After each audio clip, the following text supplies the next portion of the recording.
ለሊት 6 ሰዓት አካባቢ ደግሞ ኦልሞስት ከ4 ሰዓት ጀምሮ ነብር ይወርዳል ጣራው ላይ እና ይቧጭራል። በጣም ነው ይቧጭረው። አንዳንድ ጊዜ አካባቢውን ሁሉ ይረብሻል። ልጆቻችሁን ለአመቺሳ የምትሰጡ እግዚአብሔርን ቅዱስ ቁርባን የማታውቁ እና እንጨነቃለን። ስለዚህ ይህን ድምፅ በሰማህ ቁጥር ቡና ምናምን የማፍላት አቅም እየጨመረ ነው የሚሄደው። አብዛኛው እኔ ጋር የሚደውሉ ሰዎች መታየት የማይፈልጉ ድምጻቸው እንዲሰማ የማይፈልጉ ታሪካቸውን እኔ እንድናገር ነው። አይሆንም እንደዛ። ረብራብ አለ አይደለ? ከላይ ረብራቡ ላይ እግሩን አንጠልጥሎ ቁጭ ብሏል። አጠገቡ ደግሞ አቦ ሸማኔ ተኝቷል። እንዲህ ጋር ደግሞ ብሎ ነብር ማለት ነው። ያ ፊት ለፊት በድፍረት ነው የተናገረችው እግዚአብሔርን ኃያልነት። ስለዚህ እኔ ጋር የምትደውሉ ሰዎች ምንድነው ፊታችሁን ማሳየት የሚያስፈራችሁ? ሲገባ የኔ አባት ምናምን ብለህ ከፊቱ ሄደህ ትደፋለህ። እሱ ከመጋረጃ ጀርባ ነው። ከዛ ትነሳለህ። ግማሽ ቀን ቤተክርስቲያን፣ ግማሽ ቀን ጠንቋይ ቤት የምትውሉ እባካችሁ ሆስፒታል ሲሄድ ደብረ ዘይት አካባቢ እስከ ሌሊት 9 ሰዓት አይቆይም ማለት ነው። ምላስን ዘርጋ ላይ ምላሴን ዘረጋ ሁለቱን ኩላሊቱ ፌል አድርጓል። ጂሰስ እባካችሁን አሁንም ድረስ በባዕድ አምልኮ ህይወት ውስጥ ያላችሁ ልጆቻችሁን ለአመቺሳ የምትሰጡ እግዚአብሔርን ቅዱስ ቁርባን የማታውቁ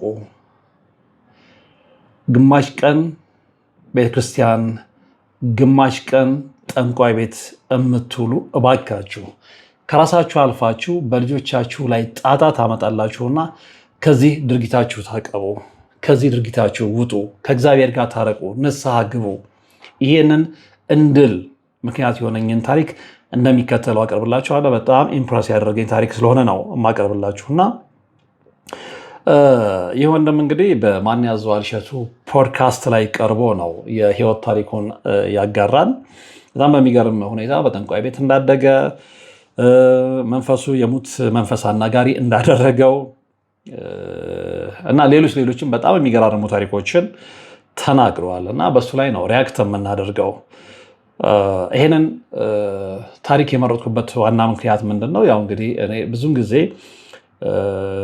የምሰራቸው ይዘቶች የቪዲዮ ይዘቶች ይታወቃሉ እና የዚህ ወንድም ታሪክ ብዙዎቻችሁን ያነቃል፣ ብዙዎቻችሁን ያስተምራል ብዬ አስባለሁ። በተለይ ወላጆችን፣ በተለይ ጠንቋይ ቤት የምትሄዱትን፣ በተለይ ለጠንቋይ እጃችሁ የምትሰጡትን መጨረሻ ላይ ምን ያህል ዋጋ እንደሚያስከፍል የዚህ ልጅ ታሪክ ትልቅ ትምህርት ይሆናልና ቀጥታ ወደ ታሪኩ ነው የምወስዳቸው።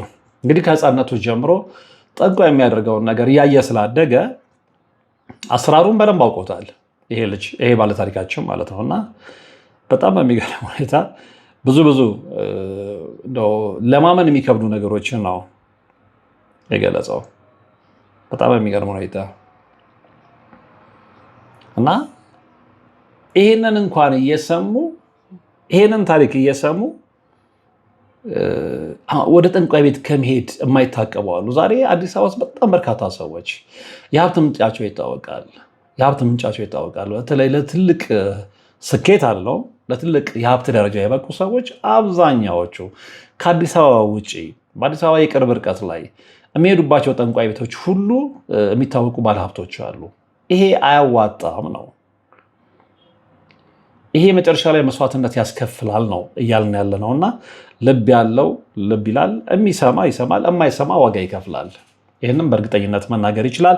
ወደ ወንድማችን ታሪክ ቀጥታ ልውሰዳችሁ። አለ ልጆች ይወለዳሉ፣ መንፈሱ ያቅፋቸዋል። ቤተሰብ ወስዶ መንፈስ ያሳቅፋል ማለት ነው። እኛ በመወለድበት ጊዜ ፋሚሊ አካባቢ ላይ የኔ እናት በህይወት አሁን የለችም እንትን ነበረች፣ ትቃወማለች። መንፈሱ ጋር ግንኙነት የላትም። እንዴት ነው 3-4 የቤተሰብ ግንድ ይዞ ነው የመጣው። ስለዚህ ከቅምቅማያት የሚባል እንደዚህ አይነት ጄኔሬሽን ላይ ያለ መናፍስት ነው እና እናቴ አክሴፕት አታደርገውም ነበረ። ስለዚህ እሷ ላይ በጣም ጫና ይፈጥርባት ነበረ። ከዛ እኔን በምትጸንስበት ሰዓት አካባቢ ልጅ እንግዲህ ፈልጎ አይደለም ወደዚህ ህይወት ውስጥ የገባው ቤተሰብ ውስጥ ይመለክ የነበረ የዛር መንፈስ ነው ለዚህ ድርጊት ያበቃው ማለት ነው። እና ለዚህም ነው በመግቢያ ላይ እባካችሁ በእንደዚህ አይነት ህይወት ውስጥ ያላችሁ ሰዎች በጊዜ ወጡ የምንለው ማለት ነውና ይሄ ልጅ በህይወቱ ወይም ደግሞ እዛ አይነት ቤተሰብ ውስጥ በማደጉ ምን ገጠመው የሚለው ነገር ለብዙዎቻችሁ ራሳችሁን ህይወት እንድትቃኙ ምክንያት ሆናችኋል ብዬ ነው እማስበው እማምነውም። ምንድነው የገጠመው የሚለውን እስኪ በተወሰነ መልኩ ከራሱ አንደበት ሰምተን እንመለስ።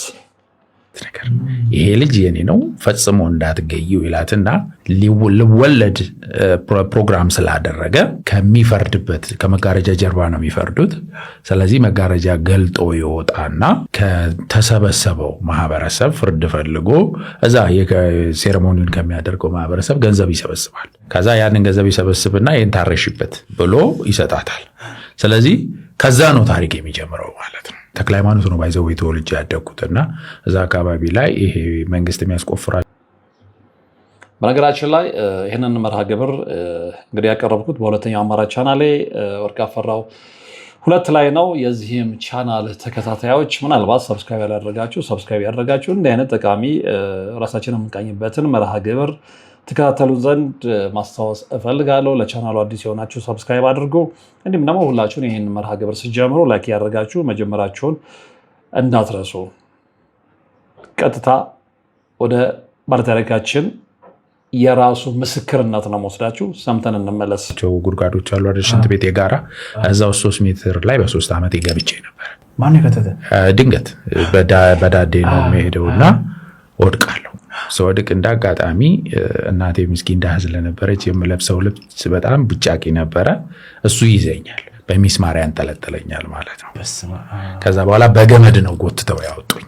ከዛች ዘመን ጀምሮ በጣም ታፍ የሆኑ ቻሌንጆች ነበሩት ማለት ነው እና እያደግኩ ስመጣ ራሴን በምችለው አቅም ትምህርት ላይ እንትን እያልኩ መጣ ነበረ እና ብዙ ጊዜ በጣም የሚገርመኝ የነበረው ነገር በጣም ኢንተረስትድ ነኝ ትምህርት ላይ። የሚያዳምጡ ተማሪዎች ውስጥ ነኝ። ትምህርት ቤት ሁሉ ነገሬን ክላስ ውስጥ ጨርሶ የሚወጣ ተማሪ ነኝና እቤት ስመለስ ግን ደብተሬን ስገልጥ እንቅልፍ ይጥልብኝ ነበር። በፍጹም ማጥናት አልችልም ነበር። በጣም ላይብራሪ ውስጥ እገባለሁ፣ በጣም ኢንተረስት አለኝ፣ ግን ፈጽሞ ከደብተሬ ጋር ኮሙኒኬት እንዳደርግ አልችልም ነበር። የሚገርመው በጣም ቀዝቃዛ ውሃ ውስጥ እግራችንን ከተን ምናምን እናጠና ነበር። ልክ ውሃ ውስጥ ስከተው እንደተተኛ ነበር እና በጣም ግራ ይገባኝ ነበር እና በዚህ አጋጣሚ ትምህርቴን የጨረስኩት አጥንቼ ሳይሆን ክላስ ውስጥ በሰማሁት ብቻ ነው። ፈጽሞ እንትን አላልኩም። እንግዲህ ታሪኩ የተያዘው ከዛር መንፈስ ጋር ነው። እንግዲህ እዚህ ምድር ላይ አብዛኞቹ የሚከሰቱ ችግሮች ዓለማችን ላይ ከሚነሱ ቀውሶች በስተጀርባ የማይታዩ ሰይጣናዊ መንፈሶች እንዳሉ ግልጽ ነው። ምን ያህሎቻችን ተረድተናል አላቅም፣ ግን በተለይ በመንፈሳዊ ሕይወት ላይ የነቁ ሰዎች ይህንን ያውቁታል። እንግዲህ የዚህ ልጅ የዛር መንፈስ ተቆጣጥሮት ረጅም ጊዜ የቆየው ገና ከውልደቱ ጀምሮ ነው። ከራሱም አንደበት የሰማው ተዋርሶት ያደገው ማለት ነው። 9 ዓመት ከሱ ጋር ግንኙነት ይኖረው እንጂ ከሁለት ጀምሮ እንዳለ ነው ይሄ ልጅ የሚናገረው። እንግዲህ ታሪኩን ሲያጣራ የተረዳው እሱን ነው።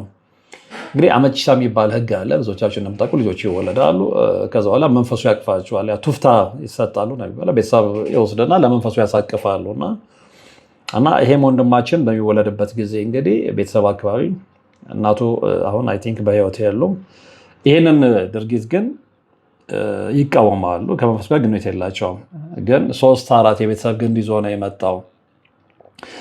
ከቅምቅምያት እንደዚህ ከቤተሰብ እንግዲህ እነ መልአከ መንክራት ግርማውን ደግሞ ሲያስተምሩ ከዘር እየተወራረሰ ይመጣል የሚሉት ይህንን ነው። ሌላ ምንም አይደለም። የዚህም ልጅ ታሪክ እንደዛ ነው እና ከቅምቅማያት እየተወራረሰ የመጣና እሱ ጋር የደረሰ ታሪክ ነው። እና እናቱ ግን ወላጅ እናቱ ግን ይሄንን ነገር ይቃወሙ ነበር እና ስለዚህ መንፈሱ ቤተሰብ ውስጥ ያለ ሲመለክ የነበረ መንፈስ ነው። ጫና ያሳድርባቸው ነበር እናቱ ላይ ማለት ነው። እና እሱ በሚጸነስበት ሰዓት ባለታሪካችን እሳቸው ወይም ደግሞ እናቱ ኢኮኖሚካልም ያን የነበራቸው ስላልነበሩ ያው ኢኮኖሚካሊ ማቹር ስላልነበሩ አቅም አልነበራቸውም፣ የገንዘብ አቅም። ስለዚህ አእምሯቸው ላይ የታየው ምንድነው? ይህን ልጅ ማስወረድ ነው። ሀሳባቸው ማለት ነው። ግን በኋላ ምንድን ነው የሚሆነው? አያትየው ግን አይሆንም ይባላል እና ቤተሰብ ውስጥ እንግዲህ መሪ የሆነ መንፈስ አለ። ነገር ግን ሄደው የሚያናግሩበት ዘመድ ውስጥ ያለ መንፈስ የሚወርድበት ሰው አሉ። አንድ ሴት ነበሩ፣ እሳቸው ጋር ይሄዳሉ እና ከዛ እናትየው ትምጣ የሚል ትእዛዝ ይደርሳቸዋል። የባለታሪካችን እናት ማለት ነው። ቤተሰብ ውስጥ የሚመለክ ነው በነገራችን ላይ። ይሄዳሉ እናትየው ላይ ማስጠንቀቂያ ነው የሚሰጣቸው መንፈሱ እና ይሄ ልጅ የኔ ስለሆነ በፍጹም እንዳትገዩ፣ ማስወረድ አይፈቀድልሽም ይላቸውና ሊወለድ ፕሮግራም ስላደረገ መንፈሱ እንግዲህ ከመጋረጃ ጀርባ ነው የሚፈርደው። ከመጋረጃው ይወጣና እዛ አካባቢ እንግዲህ ያው ሊያስጠነቁሉ ሊያስፈርዱ አይደለም ሊያስጠነቁሉ የሄዱ ሰዎች አሉ። እነሱ ጋርና ከተሰበሰበው ህዝብ እንግዲህ ፍርድ ፈልገው ማለት ነው ሊያስጠነቁሉ ሴሬሞኒ ሪቹዋል ከሚያደርገው ገንዘብ ይሰበስባል። ያንን ገንዘብ ይሰበስብና ለዚህ ልጅ ለባለታሪካችን እናት ገንዘቡን ይሰጣቸዋል። ይሄ ልጅ እንዲወርድ ስላልፈለገ የኔ ነው ብሎ ስላመነ፣ ምክንያቱም አምጪ ነው ሄዶ ታቅፏል። ስለዚህ መንፈሱ የኔ ልጅ ነው ብሎ ነው የሚያምነው እና ከዛ ነው ታሪኩ የሚጀምረው። የዚህ ልጅ ታሪክ እንግዲህ ተወልዶ ያደገው ተክለ ሃይማኖት ነው እና ነገር ግን በጣም በሚገርም ሁኔታ ከተወለደበት ጊዜ ጀምሮ እንግዲህ በርካታ ቻሌንጆችን እንዳሳለፈ ነው ይሄ ወንድም የሚናገረው። እንደውም አንድ ጊዜ በጣም ያሳዘነኝም የሳበኝም ታሪክ ምንድነው፣ እናቴ ምስኪን ድሃ ስለነበረች አለ እምለብሰው ኖርማሊ ብጣሽ ልብስ ስለነበረ የ3 ዓመት ልጅ እንደነበርኩኝ ልክ ስንቲቤል ገባ ስል የነበረው ብጫቅ ሚስማር ይዞት በገመድ ጎትተው ነው ያወጡኝና ከዛ ጊዜ ጀምሮ ቻሌንጅ ነበረብኝ። አዎ ልጆቻችሁን ላመቺሳ የምትሰጡ፣ ልጆቻችሁን ለዛር መንፈስ የምትሰጡ፣ ልጆቻችሁን ለጠንቋይ የምትሰጡ መጨረሻችሁ ይሄ ነው የሚሆነው። ችግሩ ግን ከእናንተ አልፎ ልጆቻችሁን ነው የሚያሰቃየው። ይሄ ወንድማችን ተሰቃየው ማለት ነው እና ይሄ ልጅ ወዶና ፈቅዶ አይደለም ይህንን መስመር የተከተለው በዚህ አይነት ህይወት ውስጥ የሄደው እና ቤተሰብ ባመጣበት ጣጣ ውስጥ ነው እዛ ውስጥ የገባው። ስለዚህ የቤተሰብ ጣጣ ለልጆችም ይተርፋል የምንለው በምክንያት ነው እና ቻሌንጁ ከዛ ነው የጀመረው። እንግዲህ በ3 ዓመቱ ገባ። ግን ያው በእግዚአብሔር ተአምር ያው በገመት ተጎትቶ ነው የወጣውና እንግዲህ ምናልባት እግዚአብሔር ለዚህ ምስክርነት እንዲበቃም ስለፈለገ ሊሆን ይችላል። ከዛ ጊዜ ጀምሮ እንግዲህ በጣም ታፍ የሆኑ ቻሌንጆች በህይወት ውስጥ ነበሩና እያደገ ሲመጣ በተሻለው መጠን ትምህርት ላይ በረታ ይመጣል። ትምህርት ላይ በጣም ፍላጎት አለው ከሚያዳምጡ ተማሪዎች እና አንዳንድ ልጆች እንደዛ አሉ እና የማያጠኑ ግን በቃ በማዳመጥ ብቻ ሰክሰስፉል የሆነ የውጤት ተማሪዎች የሚሆኑ። በጣም በሚገርም ሁኔታ ግን ለማጥናት ፈልጎ ደፍተሩን በሚገልጽበት ሰዓት ላይ እንቅልፍ ይጥለው ነበር። አዚም ነው፣ ሌላ ምንም አይደለም። ይሄ የአዚም መንፈስ ነው እና ስለዚህ በሚያዳምጠው ነገር ነበረ ትምህርቱን የሚከታተለው። ላይብራሪ ይገባል፣ ፍላጎቱ አለው፣ ግን ከደፍተሩ ጋር በፍጹም ግንኙነት ማድረግ አይችልም ነበረ። ኢቨን ቀዝቃዛ ውስጥ ለማጥናት እንግዲህ እንቅልፍ ሲመጣ ሁላችንም ያለፍንበት ህይወት ነው። በተለይ ፈተና ሲደርስ እንቅልፍ እንዳያስቸግረን ብለን እግራችንን እንግዲህ ብረት ቁና ውስጥ አድርገን ምናምን በጣም በቀዝቃዛ ውሃ እንቅልፋችን እንታገላለን። ያ ልምድ ያላለፈው የለም አይደለም። እንደዛ እያደረገ እንኳን እንቅልፍ ይጥለው ነበረ። አዚም ነው። እግሬን እዛ ውስጥ አድርጌ ሁሉ ተኛ ነበር ነው ያለው እና ግራ ይገባኝ ነበር አለ። ትምህርቱን የጨረሰው ክፍል ውስጥ በሚሰማው ብቻ ነው። አጥንቷል ነው። ጥሩ ተማሪ ነው። ግራጁዌት አድርጓል በኢንሹራንስ ክለርክም ነበረ። ከህክምናው በፊት ነው ያለው። እንግዲህ ህክምና ውስጥም ነበረ እና በተቻለው መጠን ውጤታማ ነበረ። የሚገርመው እንደውም ቶፕ 3 ውስጥ ነበረ። በጣም በሚገርም ሁኔታ ማለት ነው። በዲፕሎም ግራጁዌት ሲያደርገው ቶፕ 3 ውስጥ ነበረ። ሴንት ሜሪም እንደተማረ ነው የተናገረውና ግን ያም ሆኖ ላይፍ ቻሌንጅ ውስጥ ነበር። አሁን 2ኛ ዓመት የቴዎሎጂ ተማሪ ነው በዲግሪ ፕሮግራም እና እንግዲህ ከሚዋጋ መንፈስ ጋር ሲታገል የኖረው ወንድም ነው።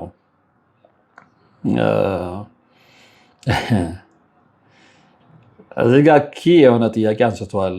ማን ያዘዋል? ይሄ ሁሌም በእኔ ውስጥ የሚመላለስ ነው። ብዙዎች አይገነዘቡትም። ነገር ግን ለምን ስኬታማ እንዳልሆኑ፣ ለምን ውጤታማ እንዳልሆኑ፣ ለምን ነግደው እንዳላተረፉ፣ ለምን አጥንተው እንዳላለፉ ወዘተ ወዘተ ወዘተ ብዙዎች አይገባቸውም። ከዛ ጀርባ ስፒሪቹዋል የሆነ ኃይል እንዳለ ከህይወታቸው ጀርባ እንደዛ ስኬታማ እንዳይሆን ያደረጋቸው ስፒሪቹዋል ኃይል እንዳለ የሚረዱት በጣም ጥቂት ናቸውና ይህን ጥያቄ በማንሳቱ መልካም ነገር አድርጓል ነው ብዬ የማስበው። ምክንያቱም ብዙዎች በዚህ እንዲነቁ ምክንያት ስለሚሆን ማለት ነው። እና ብዙዎች አይገባቸውም፣ ኦፍኮርስ አይገባቸውም ብሏል፣ አይገባም። እና እነሱም ፕሮሰስ ያደረገ የሆነ ኃይል እንዳለ አይረዱም። ይህ ግልጽ ነው። ለዚህም ነው ብዙ ሰዎች ችግር ላይ የሚወድቁት። እና እንግዲህ ይሄ መንፈስ ቤተሰብን የተዋረሰ ነው። ከቤተሰብ የተዋረሰው መንፈስ ነው ወደዚህ ልጅ ያረፈው። እና ግራጁዌት ካደረገ በኋላ ወደሆነ ነገር ሙቭ እንደሚያደርግ መጠበቅ ትዕግስት እንደሌላው ነው የተናገረው የልጅ እና በዛ ህይወት ውስጥ ብዙ ነገር ነው የተመለከተው ይሄ ወንድም እና በኋላ ግን ወደ ሚሊቴሪው ዓለም ነው የገባው። ያው አንድ ቦታ ላይ መርጋት አልፈልግም ነው ያለው እና እዛ ቦታ ላይ እንግዲህ እዛ ውስጥ ብዙ ነገሮችን ነው ያየው፣ ብዙ ነገሮችን ነው ያሳለፈው። ምን አየ የሚለውን እንግዲህ ከራሱ አንደበት ነው የምንሰማው። የሆነ መንፈሴ በጣም ተጨነቀብኝ እና ጓደኛዬን የሆነ ነገር ከብዶኛል አሉ እና ባትሪውን አብረዋል። ልክ ሲያበራው በብርሃን ፍጥነት ከፊት ለፊታችን ጋር የነበረ ራቁቱን የቆመ ነገር ተወርውሮ ወደ ዛፍ ላይ። ምን ያህሎቻችሁ በቤተሰባችሁ ውስጥ የሚዋጋ መንፈስ እንዳለ ታውቃላችሁ? ስኬታማ ካለመሆናችሁ ጀርባ ይሄ የሚዋጋ መንፈስ እየተወጋችሁ እንደሆነ ምን ያህሎቻችሁ ናችሁ የምታውቁት? የዚህ ልጅ ታሪክ ምናልባት ለመንቃት ፈቃደኛ ለሆናችሁ ጥሩ አንቂ ታሪክ ይሆናል ብዬ ነው እማምነው የማስበው። በተለይ ደግሞ ከቤተሰብ በውርስ ለመጣበት ሰው ማለት ነው። እና ብዙ ጊዜ እንግዲህ ወደ ሆነ ቦታ ላይ ሙቭ እንደሚያደርግ ነው የሚናገር፣ የመጠበቅ ነገር የለም። እና ከዛ በኋላ ሙቭ አድርገው እንግዲህ ሌላ የስራ ዓለም ነው የተቀላቀለው። ያን የስራ ዓለም ከተቀላቀለ በኋላ ምን ገጠመው? የተቀላቀለው የስራ ዓለም ምንድን ነው የሚለውን ከራሱ አንደበት ሰምተን እንመለስ። ቦታ ወደ ስልጠና፣ ምክንያቱም ብናገር ይከለክሉኛል። ለቤተሰቡ ሁልጊዜ ልጅ ስለሆን ከአይናቸው ሰርክል እንድትወጣ አይፈልጉም ቤተሰቦች። ስለዚህ እሱን ሰብሬ ነው የሄድኩት ሳልነግራቸው። እመጣለሁ ለ3 ቀን አንድ ቦታ ሄጄ ነው ብያቸው በዛው ነው የጠፋሁት። እና ልጃችን የት ነው ያለው እና ንገረን የሚል ነገር ያማክሩታል መንፈሱን። ኖ እኔ ነኝ የወሰድኩት ይላቸዋል። እኔ ነኝ የወሰድኩት፣ ችግር የለም ይሁን፣ እኔ ጠብቀዋለሁ፣ ማድረገውን አውቃለሁ አይነት ነገር ይላቸዋል። እና እነሱ ደግሞ በሰዓቱ ስለሚቀበሉት ስፒሪቱን ፖዚቲቭሊ ነው፣ ምክንያቱም የኖሩበት ህይወት ስለሆነ ተቀብለውታል። ውጊያ የጀመረው ከኔ ጀምሮ፣ እኔ ከመጣሁበት ዘመን ጀምሮ አምነውታል። ኦኬ ስለዚህ ሰላም ነው ያለው ልጃችን ብለዋሉ። ማሰልጠኛ የነበረኝ ህይወት ግን ወረስት ነበር። በጣም ፔን ነበረኝ። ምን አጋጠመ? በጣም ማለት ከዛ ጊዜ በኋላ ስልጠናዎች ላይ ብቁ አልነበርኩም። ማለት ስልጠናዎች ይከብዱኛል። 3 ኪሎ ሜትር በ10 ደቂቃ ሮጠህ የምትገባበት ሞመንት አለ ስልጠና። እሱ ላይ በጣም ከባድ ነበር፣ ይዘኝ ነበር፣ ልቤ በጣም ይጨነቅ ነበረ። ግን ጊቭአፕ ለማድረግ እታገል ነበረ። ሊደር ከፊት ስለሆንክ የግድ የሊደርን ኳሊቲ ማሟላት አለብህ። እና አስታውሳለሁ የኔ የነበርኩበት ጋንታ በእኔ ምክንያት ሁሉ ነጥብ ጥሎ ያውቃል። እና የማትናገረው እንግዲህ በወቅቱ ፖሊስ ምልመላ ያደረገ ስለነበረ 13ኛ ዙር ነው ያለው። ማስታወቂያ አይቶ ማህበራዊ ፍርድ ቤት የሚሰራ አንድ አካባቢ የሚኖር አንድ ጓደኛ ነበረው። እሱ ወደዛ ልሄድ ስለነበረ በቃ እኔ መሄድ አለብኝ ይላል። ይወስንና አዲስ አበባ ፖሊስ 13ኛ ኮርስ ሚሊቴሪ ህይወት ውስጥ ነው የገባው እና ጦር ላይ ነው ሄደው። ጦር ላይ ከገባ በኋላ የመናፍስትን ህይወት የጀመረው ዛሬ ከገባ እንደሆነ ነው የሚያስታውሰው። እና እንግዲህ ስልጠናው ላይ በነበረበት ሰዓት ላይ ጠንካራ እንደነበረም ነው የሚያስታውሰው። ፊዚካሊ ሜዲኬሽናልም ማለት ነው ጦር ላይ በነበረበት ሰዓት እና ኮሚቴ ፊልድ ላይ ያለ ያንን ሊድ ያደርግ ነበር ከጓደኛው አብሮት ከሄደው ጓደኛው ጋር። እሱ ህግ ነው፣ ጓደኛው ግራጁዌት ነው ያደረገው። እሱም ደግሞ አክቲቭ ፓርቲሲፓንት ወይም ደግሞ ተሳታፊ ስለነበረ ጥበብም ላይ ደግሞ እሑድ ላይ የሚዘጋጀው ፕሮግራም ላይ ጥሩ ተሳትፎ ነበረ። እነዛ ላይ በደንብ ይሳተፍ እንደነበረ ያስታውሳል። እና በዛ አይነት ህይወት እየገፋ ያለ እዛ ላይ በነበረበት ሰዓት በጣም የሚያጋጥመው ነገር በጣም የሚገርም ነው። እና ምሽት 4 ሰዓት ላይ ገጠመው ነገር በጣም አስገራሚ ነው። እንግዲህ በጣም የሚገርም ሁኔታ ከምሽቱ 4 ሰዓት ላይ ከጓደኛው ጋር እስኪ ለምን ሽንትን እንምጣ ብለው ከወጡ በኋላ የገጠማቸውን ታሪክ ነው የሚናገረው በጣም በሚገርም ሁኔታ እና ዝርዝር ታሪኩ ምን ይመስላል የሚለው እንግዲህ ከመናፍስት ህይወት ጋር የተዋወቁት ከዛ ጊዜ ጀምሮ ነው ስለሚል በተግባር እንድትሰሙት ስለፈለኩ ነው። አሁንም ከራሱ አንደበት ሰምተነው እንምጣ። ወንዙ በታችኛው በኩል ነው፣ እኛ ያለነው በዚህ በስተቀኝ በኩል ነው። ስለዚህ ቀጥታ ወደ ወንዙ ተወረወረ። ሰው ነገር ነው፣ ሰው ነው ስታየው ኦልሬዲ ራቁቱን ዝግዛግ ነው የሚመጣው። በጣም በሚገርም እንዴት እንደማስረዳ አላቅም። የብርሃን ፍጥነት ነው ያለው። ከአንዱ ዛፍ ወደ አንዱ ዛፍ ሲሄድ በብርሃን ፍጥነት ነው የሚሄደው እና በጣም ዝግዛግ ይመጣል ሲሄድ እና በጣም ከዛ ሰዓት በኋላ ዲፕሬሽን ውስጥ ገባን፣ ደንገጠን። እሱን አየነው። መብራት እያበራን የተከተለው ኦፍኮርስ እያየን ነው ሁለታችንም። መብራት እያበራንበት ተከተል ነው። እሱም እንዲህ ያለን መብራቱን ስናበራበት በፍጥነት ወደ አንደኛው ይሄዳል። ከዛ ደነገጠንና ተሯሩጠን ወደ ዶርም ተመለስን። በነገራችን ላይ ከረሳ በኋላ ከዶርም መውጣት አይቻልም፣ ህጉም አይፈቅድም። ከዶርም መውጣት የሚቻለው ራውንድ የሚባል አለ፣ ዶርም የሚጠበቅበት በተራ ማለት ነው። ከዛ አንዳንድ ሰዓት ላይ የሚወጡበት እሱ ከመድረሱ በፊት ማንም መውጣት አይፈቀድለትም። ስለዚህ ሁለቱ እንደ መሪ ይታዩ ስለነበረ ነው ለሽንት የወጡት እና ወደ ወንዝ ነው የሚወርዱት። ወደ ወንዝ ከወረዱ በኋላ በጣም በሚገርም ሁኔታ ለሽንት የሚቆፈር አለ፣ የተቆፈረ ማለት ነው። እና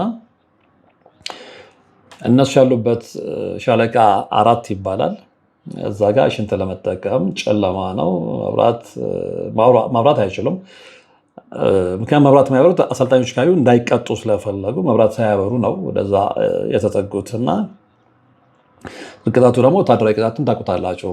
ያን ስላልፈለጉ የተጠነቀቁ ነበረ ሄዱት። መብራት አጥፍተው ሽንት እየሸኑ እያለ በጣም የሚከብድ ስሜት ሰማይ ነው የሚለው ይሄ ወንድምና መንፈሴ በጣም ተጨነቀ። ከዛ ለጓደኛው ይነግረዋል። የሆነ ነገር ከብዶኛል ይለዋል። ባትሪን አብረው ይለዋል። በድፍረት እንግዲህ መጣ ይምጣ ብሎ ማለት ነው። ልክ ሲያበራው አዳምጡ። በብርሃን ፍጥነት ከፊት ለፊታችን ጋር የነበረ ራቁትን የቆመ ተወርውሮ ወደ ዛፍ ላይ ሄዳ ነው የሚለው። በወንዙ በታችኛው በኩል እኛ በዚህኛው በስተቀኝ በኩል ነው ያለው። ስለዚህ ወደ ወንዙ ተወረወረ ነው ያለው። ጀስ ሰው ነው ስታየው፣ ራቁቱን ነው፣ ዝግዘግ ነው የሚወጣው እና በብርሃን ፍጥነት እንግዲህ አስቡት። ማን እንደሆነ መገመት አይከብዳቸውም። ከአንድ ዛፍ ወደ አንድ ዛፍ የሚሄድበት ፍጥነት የብርሃን ፍጥነት ነው ያለው እና አጅሬው ነው፣ ሌላ ማንም ሊሆን አይችልም። ከዛ በኋላ እንግዲህ ድብርት ውስጥ ገባ። አየ ነው። ሁለቱም ናቸው ያዩት። በነገራችን ላይ ጓደኛውም ነው ያየ። ሁለቱም ናቸው ያዩት። መብራት እያበረው ይከተሉታል እና መብራት ሲያበሩበት ወደ ሌላው ሽፍት እያደረገ ተሯርጦ ወደ ዶርማቸው ይመለሳሉ እና በጣም ነው የሚገርመው። እና ቤተሰብ የሚሰበሰብበት የዛር መንፈሱ ስቴብል ያደረጉበት ቦታ አለ፣ ጠንቋ ያለበት ቦታ አለ እና ወደ ስልጠና ሄደ። ለቤተሰብ አልተናገረም፣ እንዳያስቀሩት ስለፈለገ ማለት ነው። ያው እንዳይከለክሉት መፍራት ማለት ነው። እና ለ3 ቀን የሆነ ቦታ ደርሼ እመጣለሁ ብሎ አታሏቸው ነው ሄደው እና ቤተሰቡ ሄድና እንግዲህ የዛር መንፈሱ ጋር ልጃችን የት ነው ያለው አማክረን ይሉታል። ልብ አድርጎ እኔ ነኝ የወሰድኩት ነው የሚላቸው። በጣም የሚገርም ሁኔታ። ስለዚህ ነው እጠብቀዋለሁ፣ ችግር የለውም ይልና ለቤተሰብ ቃል ይገባል። ቤተሰቡ ስፒሪቱን ስለሚቀበሉት ስለሚያምኑበት የነበሩበት የኖሩበት ህይወት ስለሆነ እና እነሱ አምነው ተቀብለውታል። ስለዚህ ሰላም ነው ያለው ብለው በቃ ተረጋግተው መቀመጥ ይችላል። ግን እሱ እዛ ማሰልጠኛ ውስጥ የነበረው ላይፍ በጣም ቻሌንጅ የተሞላው ህይወት ነበረ። ከዛ ላይ ስልጠናዎች ላይ በቃ አልነበረም። ስልጠናዎቹ ይከብዱት ነበረ። በቃ ብዙ ቻሌንጆች ያጋጠሙት ነበር። ይሄ ሁሉ እንግዲህ መንፈሱ እየተከተለ የሚያሳድርበት ተጽዕኖ ነው። ይህንን በደንብ እንድትረዱት ስለምፈልግ ነው። እና ተስፋ ላለመቁረጥ ግን ያው እየደበተው ምንም እያለ ቻሌንጁን ሁሉ እያለፈ እንደምንም እዛ ቆይታ ያደርጋል። እንደውም የነበረበት ጋንታ ሁሉ በሱ የተነሳ ነጥብ ጥሎ እንደነበረ ነው የሚያስታውሰው። ይሁን እንግዲህ የመንፈሱ ጫና ነው እንድትረዱኝ የምፈልገው፣ ልብ ብላችሁ እንድትሰሙት እፈልጋለሁ። እና መንፈስ ምን ያህል እናንተንም ቤተሰባችሁን ሲቆጣጠር በህይወታችሁ ሙሉ የተከታተለ የሚያሳድርባችሁን ጫና ነው ይሄ ወንድሜ የተናገረ ያለው። እና ብዙ ጊዜ ክሊኒክ እገኝ ነበር ነው ያለው። እንግዲህ በተለያየ ምክንያት ያው ህመም ይመስላችኋል፣ ግን ሰው ነው እንደ ህመም የሚቆጥረው እንጂ ከዛ ጀርባ ግን የሚከተላችሁ ነው የሚከተላችሁ። ተመረቀ፣ ከዛ ወጣ፣ ስራ ጀመረ። ስራ ሲጀምር ባህሪው ይቀየራል። መጠጥ ላይ ፎከስ ማድረግ ጀመረ። ሱስ ውስጥ ገባ። ሲጋራ አያጨስም፣ ሺሻ ይጠቀማል እና አዲስ ማንነት አድርገዋል። ራሴን የማገኘው የሆነ ክፍል ውስጥ ከሆነ ሴት ጋር ነው አለ። ይሄ ልጅ ፈልጎት አይደለም፣ ይሄ ልጅ ወዶ አይደለም ያንን ህይወት የሚከተለው። የቤተሰብ ውስጥ ይመለክ የነበረው የዛር መንፈስ ያሳደረበት ተጽዕኖ ነው። ሱስ ውስጥ ነው የከተተው። ተመርቆም ከወጣ በኋላ ለትምህርት የነበረውን ፍላጎት ከአንደበቱ ሰምታችኋል። ነገር ግን እንደዛም ሆኖ እንኳን ተመርቆ ከወጣም በኋላ ስራ ከጀመረም በኋላ ያ የዛር መንፈስ ሊለቀው አልቻለም። ለዚህ ነው ቆርጣችሁ ጣሉ የሚባለው። እና በጣም አለቅስ ነበር አለ።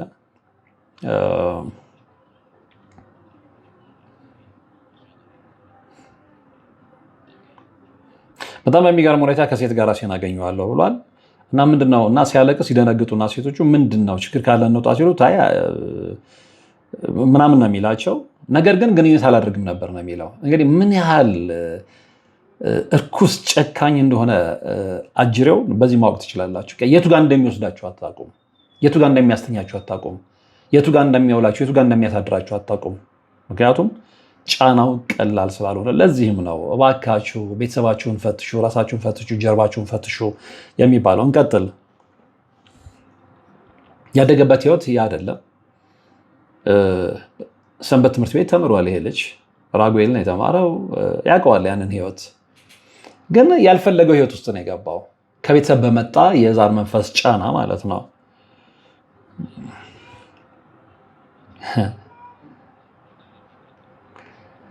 አሁን እማወራቸው ታሪኮች የሆኑ ሰዎች ጋር የሚፈጠሩ ታሪኮች እንደሆኑ አምናለሁ አለ። በደንብ መን ብዙዎች ጋር አለ። የብዙዎች ህይወት ነው። ወጥተው እንዳንተ በድፍረት ስለማይናገሩ ነው እንጂ። እኔ አሁን በነገራችን ላይ ሰሞኑን ብዙዎች ይደውሉልኛል፣ ስልክ አላነሳም። ለምን መሰላቸው? ሰው ይደውልና የማይጠቅም ነገር እኔ ሴንስ ምንድን ነው እንደዚህ ሆኜ እንዲሆኜ እሺ ኑና ምስክርነት ስጡ ስትሏቸው ማንም ፍቃደኛ አይደለም። ስለዚህ የእናንተን ታሪክ ዝም የኔ ማዳመጡ ምንድን ነው የሚጠቅመኝ? ከዚህ በኋላም እዚህ ፕሮግራም ላይ ልናገር የምፈልገው ነገር ምንድን ነው፣ ታሪካችሁ የማይቀርብ ከሆነ አትደውሉልኝ፣ ብደውሉልኝም አላነሳም። ይህንም በግልጽ መናገር እፈልጋለሁ። ምክንያቱም ከዚህ በፊትም ተናግሬያለሁ፣ የኔንም የእናንተንም ታይም ማጥፋት ስለሆነ ማለት ነው። እና እንደዚህ አይነት ሰዎች ይኸው በድፍረት እየመጡ ተናገሩ። ምን ሆኖ አብዛኛው እኔ ጋር የሚደውሉ ሰዎች መታየት የማይፈልጉ፣ ድምፃቸው እንዲሰማ የማይፈልጉ፣ ታሪካቸውን እኔ እንድናገር ነው። አይሆንም እንደዛ። ምክንያቱም እናንተ መታችሁ ምስክርነት ስትሰጡና እኔ ስናገር አንድ አይደለም። እናንተ መታችሁ በአካል ተገኝታችሁ የሆነባችሁን ስትናገሩ፣ የእግዚአብሔርን ኃያልነት ስትመሰክሩ፣ በሕይወታችሁ ያላሳለፋችሁት ነገር ስትመሰክሩ የበለጠ ሰው ያምናል እንጂ እኔ ከእናንተ ላይ ሰምቼ የማቀርበው ታሪክ አንዳንዱ ሰው በማመንና ባለማመን መካከል ሊሆን እንደሚችልም አውቃለሁ። ዋናዎቹ እናንተ ባለ ታሪኮች የፈራችሁ እኔ እንዴት ነው የእናንተን ሪስክ ወስጄ ልናገር የምችለው? ስለዚህ ከዚህ በኋላ እውነተኛ ሰው እንዲማርበት የምትፈልጉ ከሆነ ልትደውሉልኝ እንችላላችሁ። እንገናኛለን፣ ስቱዲዮ እንሄዳለን፣ እንቀርጻለን፣ ሌሎቹ እናስተምርበታለን። ያ የማይሆን ከሆነ ግን ከዚህ በኋላ የትኛውንም አይነት ስልክ አላስተናግድም። ግልጽ ተናግሬያለሁ። ትረዱኛላችሁ ብዬም እገምታለሁ። ወደ ባለታሪካችን ልመለስ። ይህንን በስሜታዊነት ያልኩት ምንድነው፣ ብዙ ቦታ ላይ ስለመንፈስ የሚናገሩ ልጆች አሉ በድፍረት ራሳቸውን ገልጸው። ለምሳሌ በዋናው ቻናል ላይ ፍጹም ላይ ንቁ ሚዲያ ላይ ቀርባ የተናገረችውን እህት ታሪክ ነግሬያቸዋለሁ። በጣም በሚገርም ሰውነቷ ላይ ለምጥ ወጥቶ በኋላ በርሜል ሄዳ የተፈወሰች ልጅ ታሪክ። እሷ አሁን የመንፈስ ነው ችግሩ። ሰዎች መተት አድርገውባት በህይወቷ ላይ ብዙ ነገር ደርሶባት ፊት ለፊት በድፍረት ነው የተናገረችው እግዚአብሔርን ኃያልነት። ስለዚህ እኔ ጋር የምትደውሉ ሰዎች ምንድነው ፊታችሁን ማሳየት የሚያስፈራችሁ? ነው በህይወታችሁ ላይ በሆነው ነገር አታምኑም። ስለዚህ ከዚህ በኋላ እንደዚህ በድፍረት ልክ እነማን ያዘዋል ጋር ነፍሱም ጋር ይሄደው በድፍረት የእግዚአብሔርን ታላቅነት እንደሚመሰክሩ ሰዎች መታችሁ ለመናገር ፍቃደኛ ካልሆናችሁ እኔ ጋር መደወሉ ዋጋ የለውም። አትደውሉልኝ፣ በቃ ደውሉልኝ፣ ምንም ጥቅም ስለሌለው ማለት ነው። እኔ ይህንን መርሃ ግብር የማዘጋጀው ይህንን መርሃ ግብር የምሰራው ሰዎች ከዛ ህይወት ተምረው ከዛ ህይወት እንዲወጡ የእግዚአብሔርን ታላቅነት እንዲመሰክሩ ነው እንጂ እዛ ጋር ሆናችሁ በስልክ እንዲሆኝ እንትናን አገናኝ ነው፣ እሱ ጥቅም የለውም። እሱ ጥቅም የኔ ዓላማ ይሄንን ሚዲያ ስጀምር እናንተን ከሆነ ሰው ጋር ላገናኝ አይደለም። በታሪካችሁ ሰዎች እንዲማሩ ለማድረግ ነው። በታሪካችሁ ሰው በሰው ታሪክ ይማራልና ማለት ነው። ስለዚህ አሁን በደንብ አንደርስታንድ አድርጋችሁኛል ብዬ አስባለሁ። ታሪካችሁ በአካል እንዲቀርብ የምትፈልጉ ሰዎች ብቻ ደውሉልኝ። አለበለዚያ ግን የማንንም ጥያቄ ላለማስተናገድ አቋም ላይ ደርሻለሁ ለማለት ነው። ወደ ታሪኩ ልመልሳችሁ። አሁን ይህ ልጅ ከተናገረው ነገሮች ሌላው በጣም የገረመኝ ነገር ምንድነው? እንግዲህ ሰንበት ትምህርት ቤት ውስጥ ተማሪ ነበረ። ነገር ግን ሰንበት ትምህርት ቤት ውስጥ ያሉ እንኳን ዲፕሬሽን ውስጥ የሚገቡ ልጆች ነበሩ አለ የተለያዩ ጥናቶች ላይ ማለት ነው። እና እሱ ከነበረው ላይፍ ኤክስፒሪየንስ የገለጸው ነገር ምንድነው? በተለይ መጽሐፍ ቅዱስ ጥናት ላይ እንቅልፍ ይለው እንደነበረ። ምክንያቱም እላዩ ላይ ያለው መንፈስ መጽሐፍ ቅዱስን እንዲያውቅ መጽሐፍ ቅዱስ እንዲያጠና የማይፈልግ መንፈስ ስለሆነ ማለት ነው። ስለዚህ ኢቨን ሰንበት ትምህርት ቤት መማራችሁ ብቻ አይደለም ነፃ የሚያወጣችሁ። ጀርባችሁን ፈትሹ። ቤተሰብ ውስጥ ምን አለ? ሰንበት ትምህርት ቤት ውስጥ መሆናችሁም እየተማራችሁም እንደዚህ አይነት ህይወት ውስጥ ያላችሁ ዲፕሬሽን የሚሰማችሁ ድብርት የሚሰማችሁ ሰዎች ካላችሁ ራሳችሁን ፈትሹ። ያዚህ መንፈስ የሚለቅባችሁ በተለይ መጽሐፍ ቅዱስ ጥናት በምታደርጉበት ሰዓት ላይ እንቅልፍ የሚላችሁ ካላችሁ ከጀርባችሁ እንደዚህ አይነት መንፈስ ሊኖር እንደሚችል መጠራጠር መቻል አለባችሁና እንግዲህ ይሄ ልጅ የህይወት ኤክስፒሪየንሱ ነው ሼር እያደረገን ያለውና ብዙዎቻችሁ በዛ ህይወት ውስጥ ልታልፉ ትችላላችሁና ይህንንም ነገር ልብ እንድትሉ ስለፈለግኩ ነው ይህንን አይዲያ የበለጠ ቦልድ ማድረግ የፈለግኩት። ባህሪ ነው የሚመስል የራሴ ባህሪ ስለሚመስለኝ ድክመቴ ነው ራሴን እንቀው ነበር በእንደዚህ አይነት ነገር እና እንዴት እንደተማረ ሰው እኩል ወደ ቤት ይገባል። የሚገርም መጽሐፍ ቅዱስ ጥናት ስኮሬ በጣም ያስጠላ ነው። ሌሎቹ ታፍ ነው፣ እሱ ግን በጣም ያስጠላ ነበር። አፍርበት ነበር ለራሴ። ይሄ እንደዚህ አይነት ሰርክሎች ላይ ነበርኩኝ። ከዛ ሌላ በጣም እንግዲህ ልብ ሊባል የሚገባው ነገር ምንድነው? ይሄ ልጅ እንዲህ አይነት ነገሩ መጽሐፍ ቅዱስ ጥናት ሲጀምር እንቅልፍ የሚለው አዝም የሚለቀው ነገር የራሱ ባህሪ ይመስለው ነበር። በነገራችን ላይ መንፈስ እንደዛ ብለን እንድናስብ ነው የሚፈልገው አጅሬው ማለት ነውና የራሳችን ባህሪ እንዲመስለን፣ የራሳችን ስንፍና እንዲመስለን፣ የራሳችን ዝላልነት እንዲመስለን አይደለም። የተለየ ነገር እንደዚህ ስትመለከቱ ከራሳችሁ ባህሪ ጋር አመሳስላችሁ እንድትገምቱ እንድትወስዱት ነው የሚፈልገው። ኖ በደንብ ሊገባችሁ ይገባል። ካልገባችሁ በስተቀር የራሴ ባህሪ ነው ብላችሁ ነው የምትቀበሉት፣ በስንፍናችሁ አምናችሁ ነው የምትቀበሉትና ዋጋ ያስከፍላችኋል።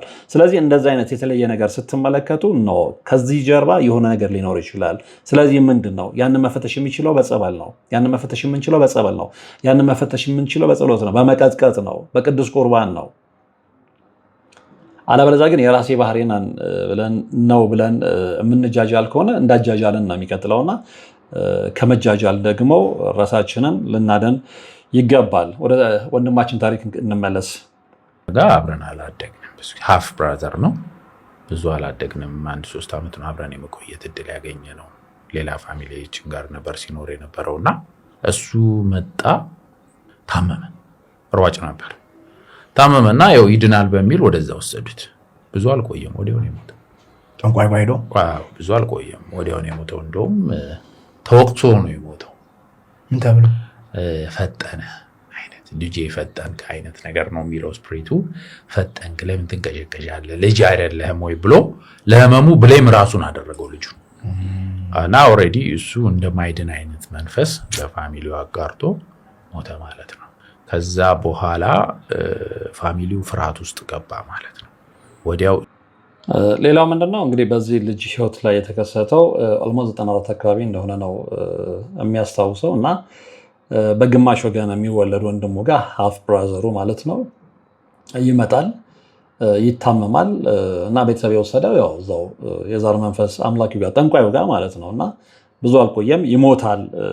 ሞተ ነው ያለው ጠንቋዩ ጋር ሄዶ ማለት ነው። ብዙ አልቆየም ወዲያውኑ የሞተው እና እንደውም ተወግቶ ነው የሞተው ነው ያለው። እና ስፕሪቱ ምንድነው የሚለው ልጄ ፈጠነ ተወግቶ ነው የሞተው። ተወግቶ ነው የሞተው ማለት ምንድነው እንግዲህ አትፍጠኑ፣ አይን ይወጋችኋል፣ የቡዳ መንፈስ እንደዚህ ያደርጋችኋል ምናምን እንደሚባለው ማለት ነው። እና መንፈሱ ሲናገር ምን አለ ነው ያለው? በጣም ፈጠነ። ለምን ትንቀጨቀጫለህ? ልጅ አይደለህም ወይ? እና ለህመሙ ተወቃሽ ያደረገው ልጁን ነው። እና እንግዲህ ያንን መንፈስ ለፋሚሊው አጋርቶ ነው የሞተው። ከዛ በኋላ ቤተሰቡ ፍርሃት ውስጥ ገባ። እሱ በሞተ በ3ኛ ወር ላይ በጣም በሚገርም ሁኔታ በተመሳሳይ ሰዓት እና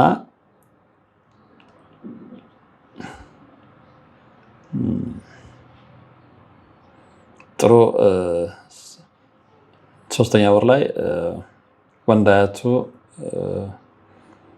በተመሳሳይ ሰዓት ይሞታሉ። በ3 ወር ከአንድ ቤት 2 ሰው ይሞታል። በጣም በሚገርም ሁኔታ 11 ሰው አያቴ ቀብራለች ነው ያለው። ልብ አድርጉ። እንደዚህ አይነት መንፈስ ካለ ቤታችሁ ውስጥ ባዶ ነው የሚያደርጋችሁ። በቀለኛ ስለሆነ የምህረት አምላክ ሁሌም እንደምንናገረው እግዚአብሔር ብቻ ነው። እንደዚህ አይነት መንፈስ ግን የበቀል አምላክ ነው እና ከባድ ጊዜ ነበር ያሳለፍኩት ነው የሚለው።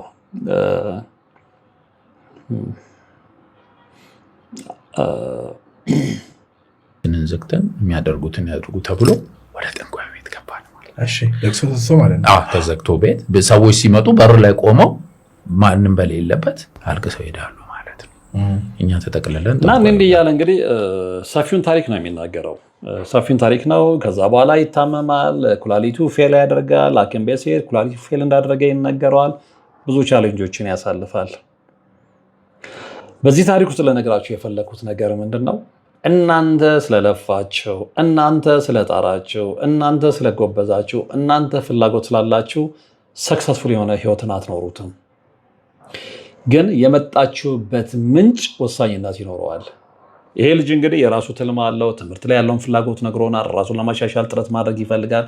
ነገር ግን ከቤተሰቡ ይዞት የመጣው የዛር መንፈስ እንዲሁም ደግሞ ወደ ጠንቋይ ቤት የመራው መንፈስ ምን ያህል በህይወቱ እንደተጫወተበት ግልጽ ነው። ከራሱ አንደበት የሰማ ነው እና ይህንን እየሰማችሁ ዛሬም ጠንቋይ ቤት የምትሄዱ አላችሁ ወይ? ጠንቋይ ቤት መሄድ ሙሉ ቤተሰብን እንደሚጨርስ ከዚህ ልጅ ታሪክ ተረድተናልና እባካችሁ ልጆቻችሁን ለአመቺሳ የምትሰጡ፣ አሁን በባዕድ አምልኮ ውስጥ ያላችሁ፣ አሁን በሴጣን የምታመልኩ ሰዎች ከዚህ ድርጊታቸው የማትታቀቡ ከሆነ ከዘር ማንዘራችሁ ምን እያስተላለፋችሁ ልትሄዱ እንደምትችሉ ይህ ታሪክ የዚህ ወንድማችን ታሪክ ትልቅ ትምህርት ይሆናልና ከልጁ ታሪክ ምናልባት ልቦና ያላችሁ ትምህርት ትወስዳላችሁ ብዬ አስባለሁ። የዛሬው መርሃ ግብር የተከታተላችሁት ነበረ። በቀጣይም እንዲህ አይነት አስተማሪ ታሪኮችን ይዤ እቀርባለሁ። እስከዛው ግን በያላችሁበት ሰላም